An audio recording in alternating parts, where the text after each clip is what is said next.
Sveiki Lietuvos žmonės, piratai, piratės ir piračiukai. Mes Saulius. Aš Saulius. O aš Paulius.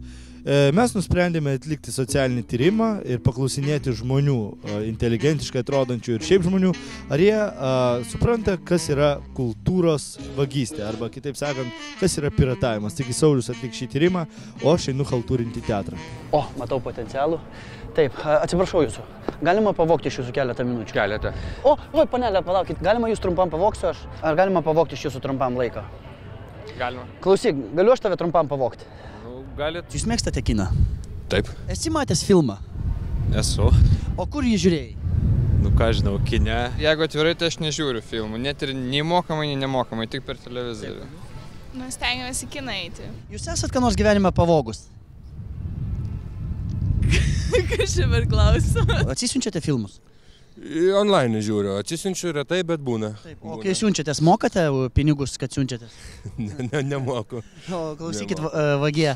O šitą, o kaip... Nu, nepagautas nevagis. Nu, tai kaip nepagautas, bet kaip jūs kitaip kreiptis, kai jūs tikrai atiminėjate pinigus? Ar žinot, kad atiminėjate pinigus, iš kuriejų jūs siųsdamatės filmus? Na, gerai, taip, kitas klausimas, aš supratau. O pats esi kažkada atsisiuntęs torrentą ar dar kokį filmą? Nu, čia jūs, kadangi filmuojate, tai aš niekada nieko nesusiuntęs ir nieko nesudaręs. Tiesiog tiesiai šviesiai, esate atsisiuntus filmą? Taip, esu. Tu pripažįsti, kad esi truputį vagis? Nu, ne, kad pats vagis, tai tikrai nieko nesuvogęs. Kad bendrauji su draugais, kad tu esi... Bendrauju su draugais, kurie vagia, taip, tikrai. Kad tu esi sebras, tai? Tai vienas iš sebrantų, taip. Žinot, kad yra daug, blogų filmų, tiesa? Prastų filmų. Žinot dėl ko? Todėl, kad jūs, vagilka, tos filmus ir apvagėt. Nes kai tu apvagi kūrėją, jisai nebegali jau gerų filmų padaryti. Tai tu kalta mergytėsi dėl to. Kai žiūrite online. Taip. Tai galvojat, ar vagystė ar ne? Ne. Aš galvoju, kad niekam nuo to neskauna per nelygiai. Bet jūs pripažįstat, kad vagystė yra, ar ne? Taip, iš esmės tai jo. Suprantu, lietuvių filmus tu turi palaikyti, turi eiti ir užmokėti tos ten 15 ar 20 litų, bet yra užsieniečiai, kurie ten, atsiprašau, bet uždirba milijonus ir tie filmai, nu kaip pasakyti. Bet tai vagystė nesvarbu, ar tu pavogi iš užsieniečių ar iš lietuvių. Vagystė yra vagystė. Dabar mes paklausinėsime šito krepšininko, ar Kaziuko mugėje įvyko nors jums nors viena vagystė? Ne. Ne. Būna vagysčių. Buvę. O, pavyzdžiui, žinote tokią vagystę internetu, kai atsisiunti filmą nemokamai? Tai be abejo. Kaip jūs galvojate, tai vagystė ar ne? Ko gero, taip. Esate atsisiuntęs? Be abejo. Bet iš tikrųjų tai yra vagystė iš kūrėjų, tiesa? Ar jums būtų smagu, jeigu, pavyzdžiui, iš jūsų pavogtų krepšių pinimo brėžinius?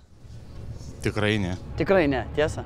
Nu ką, tau sėkmės. Atleisk už pavogtą laiką tada. Norėtumėt nevogti? Taip, norėčiau nevogti, aš norėčiau nevogti. Tai linkime jums, kaip sakom, nebevogti. Nebevoksiu. Viso gero. Nesakiau keletą minučių, tai sėkmės tikrai. Iki vagie.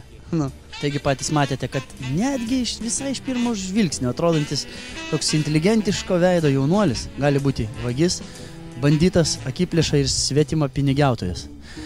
Bet aišku, jisaigi nežino, kad jisai yra dėl to kaltas. Atrodo, kad filmą atsisiųsti tai yra kažkokia tai nekaltybė.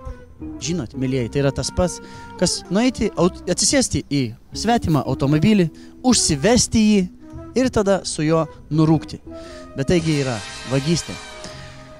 Taigi pasirinkite, ar jūs norite būti laisvėje ir nesisiųsti filmų nelegaliai, o eiti legaliai į kiną ar pirkti legalius DVD, ar norite kaip Paulius sėdėti už grotų ir aišku, žiūrėti nelegalius filmus kalėjime su kitais banditais, galvažudžiais, žmogžudžiais, prievartautojais, nes jūs esate lygiai tokie patys kaip ir jie.